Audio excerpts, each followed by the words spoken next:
Serial lovers எல்லாருக்குமே ஒரு big braking and ஷாக்கிங்கான அப்டேட்டோட தாங்க வந்திருக்கேன். நம்ம எல்லாருக்கும் ரொம்ப ஃபேவரட்டான ஒரு சீரியல் முடிய போகுது, கிளைமேக்ஸ் ஷூட் எடுக்க போறாங்களாம். ஸோ எந்த சீரியல் அப்படிங்கிறத பார்க்கலாம். அதாவது ஜீ தமிழ்ல ரொம்ப சூப்பராக போயிட்டு இருக்க ஒரு சீரியல் தான் இதயம். எல்லாருக்குமே மோஸ்ட் ஃபேவரட். இன்ஃபேக்ட் சொல்லணும்னா ஆஃப்டர்நூன் ஸ்லாட்டாக இருந்தாலுமே டிஆர்பியில் எப்போதுமே நம்பர் 1 பிளேஸ் வந்து நூன் ஸ்லாட்டில் இதயம் சீரியல் தான் பிடிக்கும். ஸோ அந்த சீரியலோட கிளைமேக்ஸ் தான் சீக்கிரமாகவே வரப்போகுதுன்னு கேள்விப்பட்டதுமே ரொம்ப ரொம்ப ஷாக்கிங்காக இருந்தது. ஏன்னா கதைக்களம் ரொம்ப அருமையா கொண்டு போயிட்டு இருந்தாங்க. கிட்டத்தட்ட 1.5 வருஷமாவே கதையில எந்த சோடையும் இல்லாம அவ்வளோ அருமையா கொண்டு போயிட்டு இருந்த சீரியல்னு சொல்லலாம். 700+ எபிசோட்ஸ்ங்கிறது நிச்சயமா சாதாரண விஷயம் கிடையாது.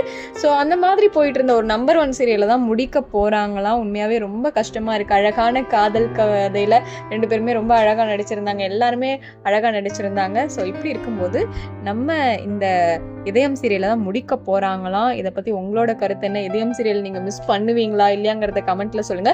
ஒருவேளை சீசன் 2 வந்தா நல்லா இருக்கும்னு நினைக்கிறீங்களா, இல்ல இதே கண்டினியூ பண்ணா நல்லா இருக்கும்னு நினைக்கிறீங்களாங்கிறத கமெண்ட்ல சொல்லுங்க.